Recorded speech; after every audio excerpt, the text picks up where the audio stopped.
गांधी का विदेशी दौरा एक बार फिर चर्चा का विषय बन चुका है।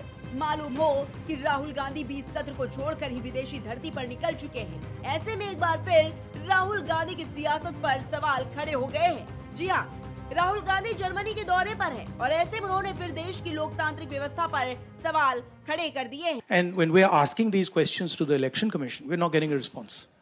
So that's one aspect of it, that we fundamentally believe that there is a problem with the electoral machinery in India. Second thing is that there is a wholesale capture of our institutional framework. When you look at our intelligence agencies, you look at the CBI, you look at the ED, they've been weaponized. Look at the number of cases that the ED and the CBI have against BJP people. You'll find the answer zero, right? And look at the number of cases they have against people who oppose them, and you'll find that pretty much most of them are political cases. And so there is a weaponization of the institutional framework. There's a capture of the institutional framework. If you're a large businessman and you try to support the Congress party, you're threatened. The ED, the CBI, these people land up. So there is an atmosphere in India where the institutions are not performing the role that they should be performing. From our perspective, Congress perspective, we helped build the institutional framework. So we never viewed it as our own institutional framework. We viewed it as the institutional framework of the country. That's not how the BJP sees it. The BJP views the institutional framework of India as belonging to them.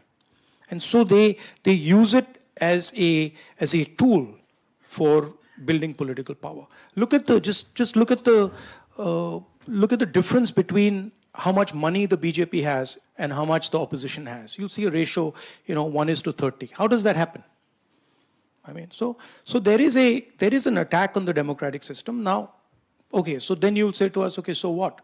Well, as the opposition, we have to find ways to counter this. इससे इतर BJP के राष्ट्रीय कार्यकारी अध्यक्ष बनने के बाद बांकीपुर विधायक नितिन नबीन पहली बार पटना पहुंचे थे। पटना में 6 किलोमीटर के लंबे रोड शो के बाद उन्होंने मिलर हाई स्कूल के ग्राउंड में कार्यकर्ताओं को संबोधित किया।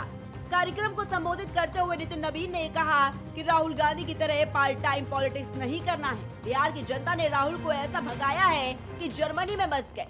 जर्मनी की जमीन पर जाकर वो देश को गाली दे रहे हैं। कोई बहुत लोग ऐसे हैं जो पार्ट टाइम पॉलिटिक्स करते हैं, राहुल गांधी टाइप, जो आधा समय बिहार में जब आते हैं या देश में आते हैं तो केवल एक देश की बात थोड़ा मोड़ा करके फिर विदेश चल जाते हैं। इस पार्ट टाइम पॉलिटिशियन से नहीं बनना है। हम लोग फुल टाइम पॉलिटिशियन हैं। हम भाजपा के कार्यकर्ता 24 घंटा काम करते हैं, 24/7 काम करते हैं। तो आइए भाजपा के कार्यकर्ता पद्धति से आगे बढ़िए। ये जो पार्ट टाइम पॉलिटिशियन बिहार में भी एक हैं, सदन चलता है तो सदन में नहीं नजर आते हैं, जब मुद्दा मिलता है तो सड़क पर नजर नहीं आते हैं, और जब मौका हार होती है तो फिर कहीं विदेश चले जाते हैं। एक तो राहुल बाबा हैं जिनको आप सब कोई देख रहे हैं किस प्रकार से अभी जर्मनी की जमीन पर गए थे, अब वहां भी जाकर देश को अपमानित कर रहे हैं। उनकी एक प्रथा है, देश में रहेंगे तो देश के संविधान को गाली देंगे, देश के कॉन्स्टिट्यूशनल बॉडी को गाली देंगे, चुनाव आयोग को गाली देंगे, सुप्रीम कोर्ट को अवमानना करेंगे। लेकिन जब बिहार देश के बाहर जाते हैं तो देश को ही गाली देते हैं। ऐसे युवाओं को युवा आप कह नहीं सकते। ऐसे लोगों को सजा देने का समय आ गया है। बिहार की जनता ने सजा दिया। जो वोट की चोरी का आरोप लगाते थे, जनता ने वोट की चोट ऐसा लगाया कि बिहार से जो भागे हैं तो अब जर्मनी में जाकर बसे हुए। कुल मिलाकर देश की सियासत में एक बार फिर राहुल गांधी का विदेशी दौरा आ चुका है और राहुल गांधी को घेरने का मौका भी बीजेपी के हाथों लग चुका है। खैर, देखना यह होगा कि बीजेपी के इस बार राहुल एंड कंपनी कैसे पलटवार करेगी। Output desk, prime TV.